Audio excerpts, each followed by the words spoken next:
Shelley Winter Show live, local, topical, and relevant. Let's get right back to my guest, my sister, my dear sister. Her name is Janelle King. She's on a state election board. We're talking about the election, all the news around the election, Fulton County and Georgia. So, Janelle, you just explained in the last segment why we're here now.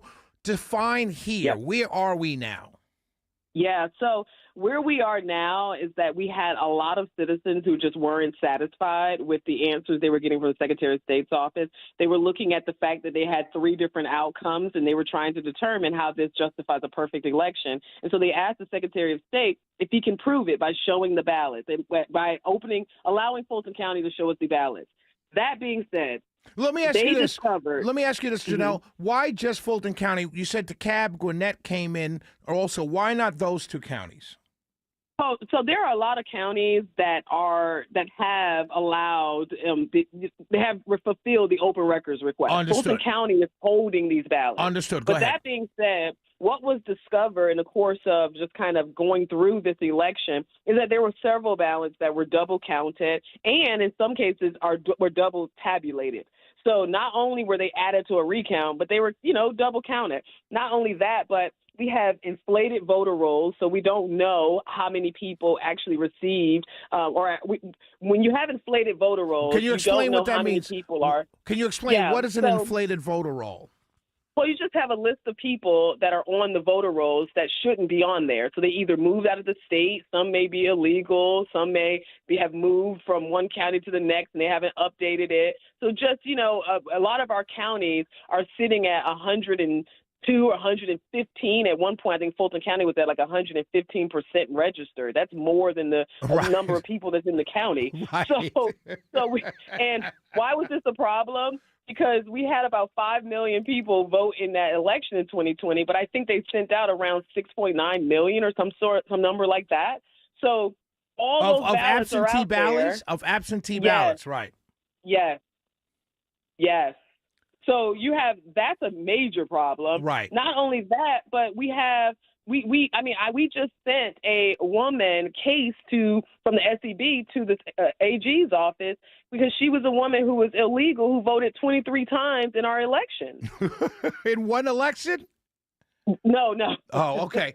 Over the course of she's been here for 30 years. Wow. So let me ask you this question, right? Going forward, right? What exactly? Because it's what you're saying. First of all, what you're saying to me, I'm laughing at, but I'm also very upset because I'm told by everybody when you have this discussion, some Republicans, Democrats, the media, everybody, that it's crazy. Shelley, get over it, move forward. Can you explain why that move forward thing, it's kind of, like, I don't know, it's insulting to me to tell me to move forward. Meanwhile, everything else in our country, we still relitigate everything. You know what I mean? So can you talk to me? I know. I can't even, let me tell you, it's so played out because, first of all, we don't live in a democracy. We live in a republic. That means that we the people, are the final auditors of any election of anything. We don't elect people to represent us and then tell us to go away when we have questions. Right. That's not how it works.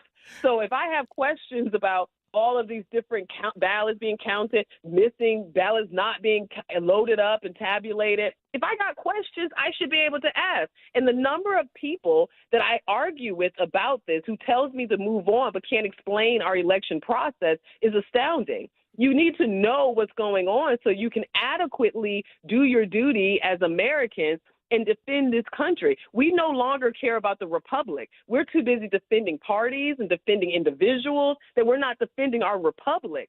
Elections is how we maintain civility in our country. So this is not up for grabs. If I have questions about our election, I need to be able to ask. And Fulton County has displayed a repeated pattern of problematic behavior going back years, even before 2018, 2020, 22, and 2024. They've had several issues. This should have been addressed a long time ago. So what I believe is that we will find out.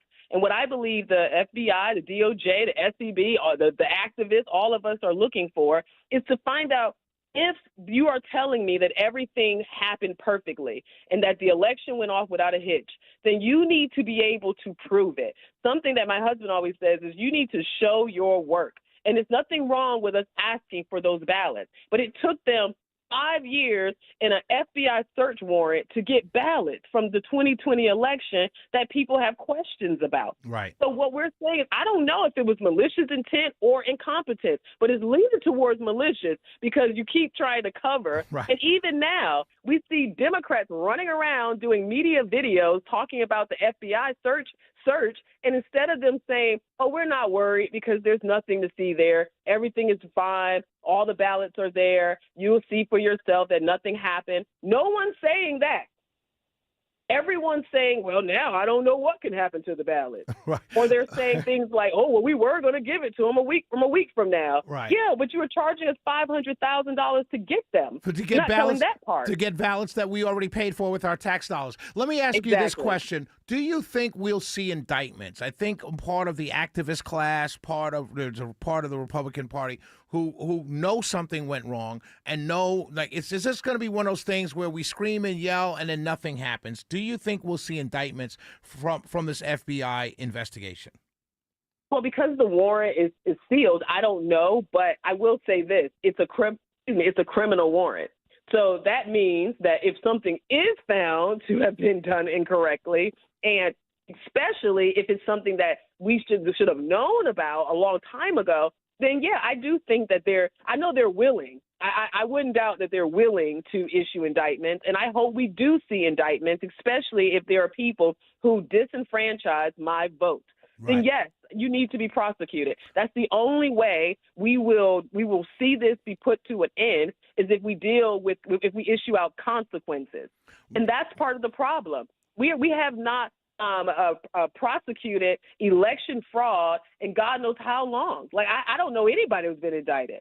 So I am, and I know for a fact there are people who double voted in elections. And like I said, we have these illegals that voted. I mean, at some point, we got to issue consequences. Let me ask you this final question before I let you go. The FBI has the ballots. They were talking about $450,000. They're talking about legal remedy, suing the government and all this stuff. Would we be surprised if we saw a bunch of people in all parties, not relegated to just Fulton County Democrats, but just people in general getting in trouble around this? And I don't want to get you in trouble, but, do you think that could be possible? You know what? I don't think so. I mean, I think that what we're seeing is something that happened after people have cast their votes. I mean, now, I don't know if there are election workers who've done things that are wrong. I don't know. However, I will say that we're going to find out, because either they have it or they don't. And another thing I'm concerned about is whether or not they destroyed information and then are going to claim that the DOJ did. Because I was told a while back by someone who was very close to this that those ballots had been destroyed. And I said, well, they couldn't have, because regardless of the time that's passed, they've been under litigation. Right. So that means that there's a stay on those documents. So if there are any ballots or any documents have been destroyed, that's a problem too. So and Fulton should have had an inventory of everything that they have there.